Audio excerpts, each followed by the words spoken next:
recognized. Thank you, Mr. President. We only have one more item left for amendment on the part of this representation. Thus, I move to reconsider the amendment on page 15, line 27, with the permission of the sponsor. Yes, Mr. President. So I move to delete the entire paragraph and on page, same, ibang page na. Because of the new draft, the paging has changed. So on page 11, after line 23, insert a new subsection J, which shall read as follows. J, Office of the Police Attaché. The office under the Directorate for Intelligence shall be composed of police attachés with the following functions. 1. Represent the PNP and the DILG before police and law enforcement agencies in foreign jurisdictions. 2. Network with police counterparts and law enforcement agencies of the host government. Intelligence exchange with local and foreign counterparts to combat terrorism and transnational crimes. 3, and then 4, social interaction with the diplomatic community as well as members of the international organization. 5, Mr. President, may I ask for a suspension? Session suspended. Interaction.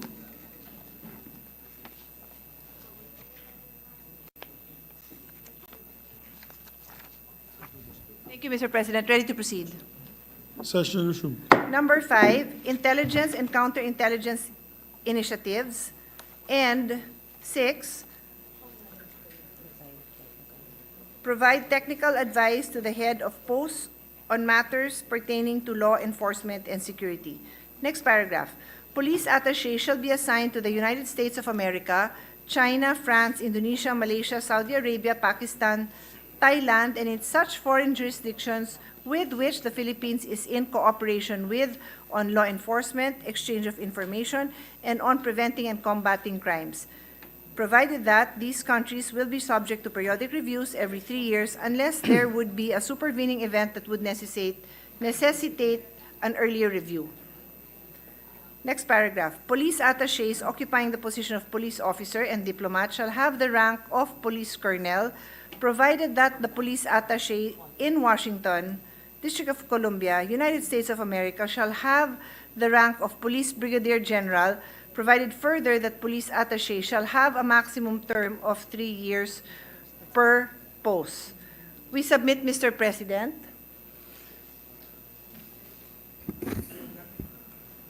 Senator Tolentino. I may be allowed to interject, Mr. President. Would the term with the maximum term of 3 years mean that it can be 2 years?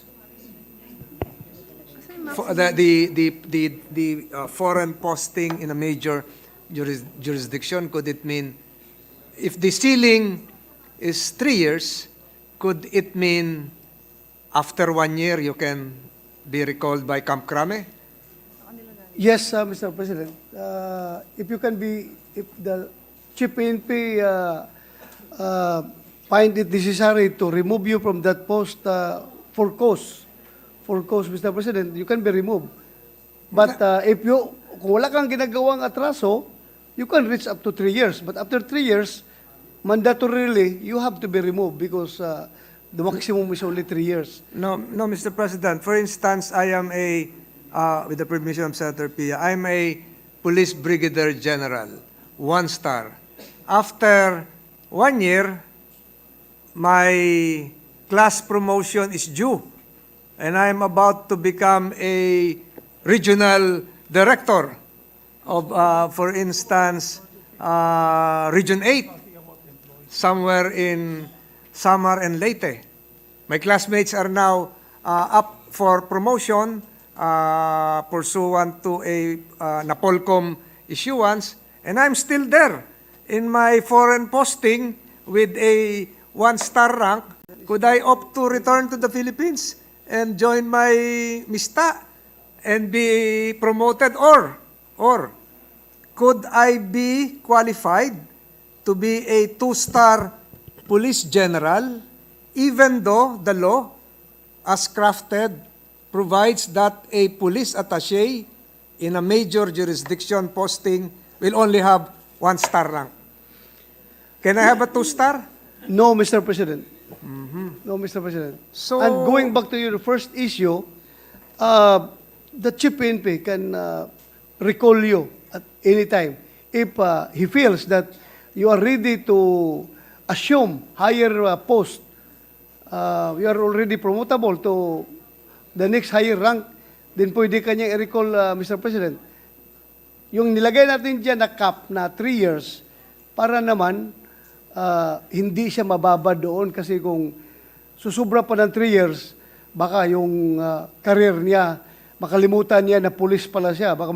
Baka isipin niya, diplomat na siya pag sumubra ng 3 years.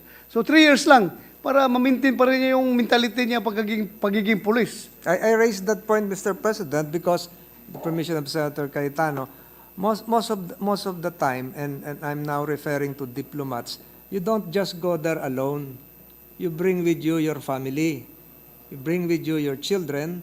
And presumably, when you're a 1-star police general, your children of school age would be either senior high school or early college. So the possibility of them graduating and finishing school within that 3-year span would be very slim. So ang tinatanong ko po, hindi siya pwedeng maging 2-star kahit dahil nandun ka. No, no. Kailangan bumalik ka. No, because the position as provided by this act requires for 1-star general only. Do you Not sign a contract? Is there a contract when you're posted abroad? Meron yan, Mr. President. Okay. Meron silang kontrata with the may mga papel yan na pinipirmahan. Wala na po siguro ako maitanong at nagtatap na ng fingers si Senator Pia. Hindi naman. So, I just want to Meron lang clarify those matters, Mr. President. Thank you for the Thank you, response. thank you. Actually, on a similar note, not similar, but on a related note, when I asked for a minute suspension, Mr. President, because a big part of the amendment I read is really the original version of the sponsor. So when I read the word social interaction, I asked my staff, are you sure that's the right terminology? Because it says one of their function is social interaction with the diplomatic community. To me, it doesn't sound so professional, social interaction. But according to my staff, Mr. President, that came from the resource person of the sponsors. So if it's okay with His Honor, I will not, I adopted it. That's not my amendment. I adopted it because kung sana pwedeng pagandahin pa yon kaysa sa social interaction lang, maganda sana. Kasi ang dating nga is similar to what His Honor said na baka nag-enjoy na sila ng buhay nila doon as a diplomat. Ayoko naman ho ng ganun ang dating sa kanila because most of them take their job seriously and will really do their job. Baka sabihin nagso-socialize lang doon. Mr. President, social interaction is just a coined word with a deep meaning. Baka pala infiltration pala yun, It ano? may be Yun a pala yun. cover word. Okay, sige. Cover word. Okay. Understand, Mr. President. So, as I reiterate that this is our amendment subject to style, Mr. President. Therefore, Mr. President, the amendment is properly and beautifully worded. So I accept wholeheartedly the amendment, Mr. President. yes, thank you very much. Therefore, amendment is accepted and approved. Thank you, Mr. President. Thank you. Mr. President, another personal amendment from the sponsor on page 14, line 9, delete the word director and replace it with the word commander. I so move, Mr. President. There be no objection. Amendments approved. That will be all, Mr. President. Thank you very much, Mr. President.